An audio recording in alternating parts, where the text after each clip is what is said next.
sunnah itu kadang-kadang tidak pada bentuk fisiknya, tetapi apa yang menjadi substansi dari amalnya. Ada cerita tentang Sayyidina Mu'adz bin Jabal radhiyallahu anhu. Mu'adz bin Jabal itu, Bu, kalau waktu sholat tiba, dia pergi ke Masjid Nabawi, di belakang Nabi dia jadi makmum. Begitu Nabi selesai sholat, salam, maka Mu'adz bin Jabal langsung naik ke tunggangannya, pulang ke kampungnya, jadi imam di kampungnya. Jadi dia itu makmum di Masjid Nabawi, makmumnya Rasulullah, lalu ketika selesai makmum, pulang ke kampungnya, langsung jadi imam di kampungnya. Nah, Mu'adz bin Jabal mengamalkan sunnah secara zahir dengan paripurna. Dengan cara apa? Tadi Rasulullah membaca apa, itu yang dibaca di kampungnya ketika ngimami. Tadi Rasulullah sholatnya sepanjang apa, itu yang kemudian dia lakukan di kampungnya. Tadi Rasulullah sujudnya diperpanjang, maka dia juga sujudnya diperpanjang. Satu saat Rasulullah agak cepat, dia juga agak cepat. Pokoknya niru plek seperti Rasulullah sallallahu alaihi wasallam. Ini kan mengamalkan sunnah dengan sempurna. Tapi apa yang terjadi pada suatu hari, beberapa orang dari kampungnya Mu'adz bin Jabal datang kepada Nabi SAW menyampaikan protes. Ya Rasulullah, kami nggak mau sholat berjamaah lagi. Oh, kenapa? Imamnya Mu'adz kok. Loh, kenapa emangnya Mu'adz bin Jabal kalau ngimami? Kalau ngimami itu sholatnya lama, bacaannya panjang. Padahal kami ini orang kampung, pekerjaannya banyak gitu ya, ladang-ladangnya jauh, kami ini cuma buruh. Waktu kami itu terbatas, kami nggak bisa sholat sepanjang itu dan seketat itu seperti yang dilakukan oleh Mu'adz bin Jabal. Kami nggak mau sholat berjamaah lagi kalau gitu ya Rasulullah. Nah, karena ini Mu'adz bin Jabal dipanggil, hei Mu'adz, apakah engkau hendak menjadi fitnah? Apakah engkau hendak menebarkan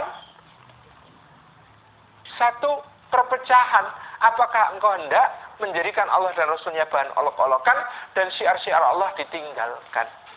Ditegur begitu, Mu'adz bin Jabal gemeteran nangis. Saya salah apa ya Rasulullah? Maka Nabi SAW bersabda, kamu mengimami kaummu, sholatmu terlalu panjang, bacaanmu terlalu panjang. Bin Jabal, lah, sebentar ya Rasulullah.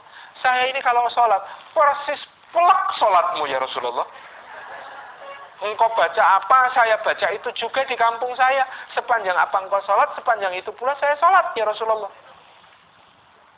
Maka Rasulullah tertawa, kata beliau, oh kalau begitu maklum ya Mu'adz, makmummu berbeda dengan makmumku, jamaahmu berbeda dengan jamaahku. Beda, maka ringankanlah untuk mereka, ringankanlah dengan membaca Sabbihisma Rabbikal A'la. Ternyata Rasulullah menganjurkan Mu'adz bin Jabal untuk membaca Sabbihisma Rabbikal A'la, dan beliau bersabda, bacalah yang ringan untuk mereka, bacalah Sabbihisma Rabbikal A'la. Jadi ternyata yang ringan itu Sabbihisma Rabbikal A'la, bukan Inna A'toinakal Kautsar. Tapi ini saya bilang begini pada orang Jogokarian, kata orang Jogokarian, Sabisma itu ringan untuk kampungnya Mu'adz. Kalau Jogokarian ya tetap wal asri gitu. Nah, itu.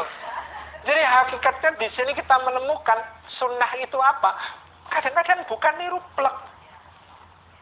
Loh, niru plek bisa malah keliru.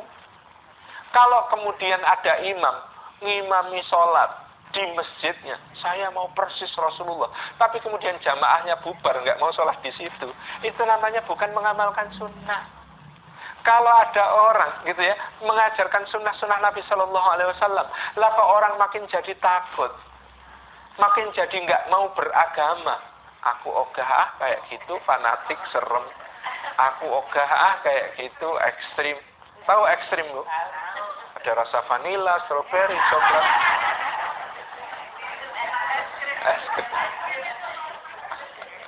Masya Allah ya. Nah, ini bukan hakikat sunnah. Hakikat sunnah itu bikin orang makin ketagihan beribadah. Hakikat sunnah itu orang makin ketagihan pergi ke masjid. Hakikat sunnah itu orang makin ketagihan pergi ke majelis ilmu. Hakikat sunnah itu orang makin ketagihan untuk mengkaji terus. Semakin kuat komitmennya di dalam beragama.